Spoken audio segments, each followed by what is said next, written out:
Hello TCR fans, yet again we bring you a femicide case so chilling that it will make you reconsider every decision you'll ever make regarding marriage. A case that highlights how femicide and mental health, which is often neglected, can turn out violent and with tragic ending. Behind the doors of a quiet suburban home in Louisville, Kentucky, lived a family that seemed to have it all. A hard-working nurse, her devoted husband, and their two bright young daughters. To neighbors, they were the picture of stability. To friends, they were loving, connected, and deeply rooted in both America and Kenya. But on December 3rd, 2022, that image shattered. What unfolded inside the Stanton home was a crime so shocking that it left two communities, thousands of miles apart, searching for answers. This is the heartbreaking story of Mary Njoki Stanton, her daughters Adriana and Brianna, and the husband and father who would ultimately destroy it all. Welcome to True Crime Reloaded, where we uncover the real stories behind the most shocking crimes. If you enjoy in-depth storytelling, careful detail, and cases that stay with you long after the video ends, make sure to hit subscribe and turn on notifications so you never miss an episode.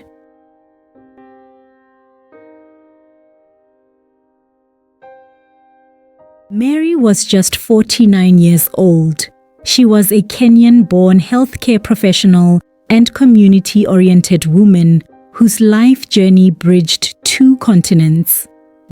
Born and raised in Kenya, Mary built her early career working at CMC Kenya and even briefly ventured into politics before moving to the United States in 2012. In America, she pursued her passion for caregiving, becoming a registered nurse and working in various nursing homes and hospitals. Her dedication, ambition, and compassion were evident not only in her profession, but also in her personal life. Mary was described by her family as hardworking, focused, and driven. She had recently embarked on an entrepreneurial path, collaborating with friends to establish a healthcare company in Louisville, Kentucky. Her colleagues and loved ones admired her determination to uplift others and create opportunities that went beyond her own success. She lived in a posh neighborhood in Louisville, where she built a stable home alongside her husband, Gary Stanton. Despite her busy professional life, she remained deeply connected to her roots in Kenya, maintaining close ties with her siblings and extended family. Mary's siblings described her as full of life, optimistic, and deeply devoted to family. Her sister, Emily Muchemi, called her not just a sibling but her best friend, emphasizing her warmth and the way she constantly uplifted others. Her younger brother, Moses Muchemi, highlighted her strong sense of responsibility and the closeness they shared, especially through daily communication. Beyond family and work, Mary was remembered as a conservative yet generous woman, respected in both the Kenyan and Louisville communities. Her journey from Kenya to the United States reflected resilience, ambition, and a relentless pursuit of better opportunities. Gary Stanton was a 60-year-old Kentucky-based mechanic who supported his family by working across different trades. He went to Irons Trade High School from 1977 to 1980 and later attended University of Louisville from 1981 to 1983. He often took up handyman jobs, including plumbing and repair work, to keep the household running. To neighbors and relatives, he appeared hardworking, present, and part of a stable family unit. Mary and Gary were married for 12 years. Their marriage projected the image of a quiet, stable household in the Valley Station neighborhood of Louisville. The couple had 2 daughters. Adriana Stanton, aged 17, a senior at DuPont Manual High School in Louisville. Teachers and friends remembered her as a top-performing student with a bright future, engaged in multiple activities, and admired for her intelligence and quiet strength. Brianna Stanton, aged 11, a student at Noe Middle School. She was described by her counselor as energetic, full of promise, and still carrying the innocence of childhood. Outwardly, everything seemed okay on the surface in Stanton's family. Gary was a strong family supporter and would share on his Facebook account a YouTube link of a video of his daughter rallying citizens to vote in the upcoming elections. To friends and relatives, Gary appeared supportive and family-oriented. He stayed in regular contact with his wife's siblings, especially during her time in Kenya, and often expressed affection for his wife.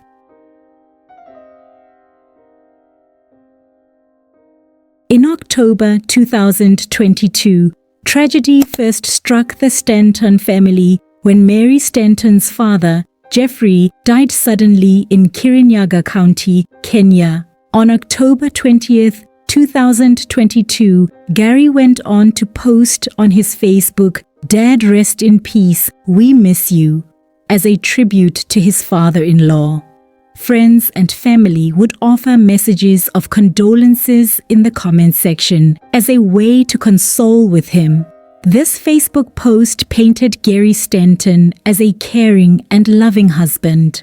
Soon after the death of Mary's father, Gary's family, Mary, Gary, and their 2 daughters, Adriana and Brianna, traveled to Kenya to attend the funeral on November 12th.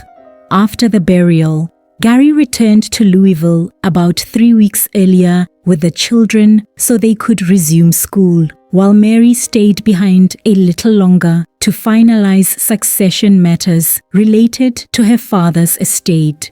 During this time apart, Gary frequently called Mary and her brother Moses on WhatsApp, checking on her well-being each day.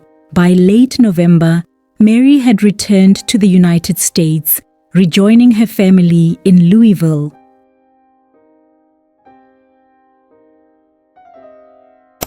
While on the surface things seemed okay, it was evident that Gary was a man tormented by his own mind. On the surface, he seemed like a man who had it all: a loving family, a loving wife, and their 2 beautiful daughters. However, on the inside, it's likely that the peaceful world he had built was slowly crumbling down despite efforts to keep his mental health in check. On November 22nd, 2022, Gary shared a post that revealed the depth of his struggle. He wrote, "Therapists tell me I can work through, but the medication is not working. I hate the way I am feeling inside. Mental health is grabbing a stronghold on me. I hate what I am feeling." To most people, Gary's post was just a normal social media rant. But to the keen observers, it was a cry for help. It was the cry of a man who felt cornered by his own mind, convinced that the treatments he was receiving were failing him. His frustration with medication and therapy suggested that he was losing hope and that his depression was tightening its grip. Just 6 days later, however, he struck a different tone. He posted a loving tribute to Mary on her birthday, which stated, "Happy birthday to my wife, the love of my life." Gary's online activity during this period paints a clear picture of a man caught in the throes of severe psychological distress. His words hinted at more than frustration. They revealed deep hopelessness and a growing belief that nothing could ease his pain. Even more telling was the sudden shift in tone just days later when Gary expressed warmth and affection in a birthday message to his wife. Such abrupt emotional contrasts are not unusual in people battling severe mental illness. In Gary's case, the signs were all there. A man losing faith in recovery, reaching out indirectly, and concealing his pain behind familiar gestures of love. Mary's younger brother, Moses Muchemi, even described Gary as admirable and caring, saying Gary called daily while Mary was still in Kenya after their father's funeral. Relatives would later admit that they were blindsided. To them, Gary had never seemed like the type of man capable of such turmoil. It came as a shock hearing that he did this. For us, he looked like he was a caring man, and this was the last thing we expected. Moses told reporters. Gary's struggle with depression and his cries for help online would later be seen as chilling warning signs of what was to come.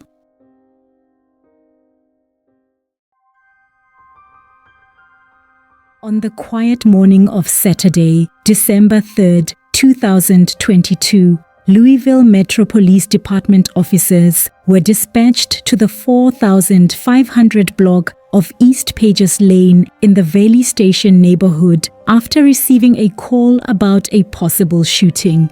It was just before 9 a.m. when patrol units arrived at the Stanton residence, a quiet home that from the outside gave no hint of the horror inside. When officers entered the house, they were met with a gruesome scene. 4 bodies lay within the home. Mary Stanton and her eldest daughter Adriana had each been shot multiple times, their lives cut short with brutal finality. Brianna, only 11 years old, had been shot once. Not far from them was the body of Gary Stanton, who had died from a self-inflicted gunshot wound. A handgun was recovered near Gary's body, and ballistics tests later confirmed it as the weapon used in the killings. For the officers on the scene, the discovery was devastating. What had seemed like a peaceful suburban home was, in reality, the site of an unspeakable tragedy. The case was immediately handed to the Louisville Metro Police Homicide Unit, which began piecing together what could have led to such a catastrophic outburst of violence. News of the killings quickly spread through the Valley Station community, leaving neighbors stunned. Many said they had never heard arguments or seen turmoil at the home. For investigators, the crime scene provided the facts of how the family died, but the motive remained elusive, adding to the heartbreak and shock surrounding the case. But what really happened inside the Stantons' quiet home? Let's find out.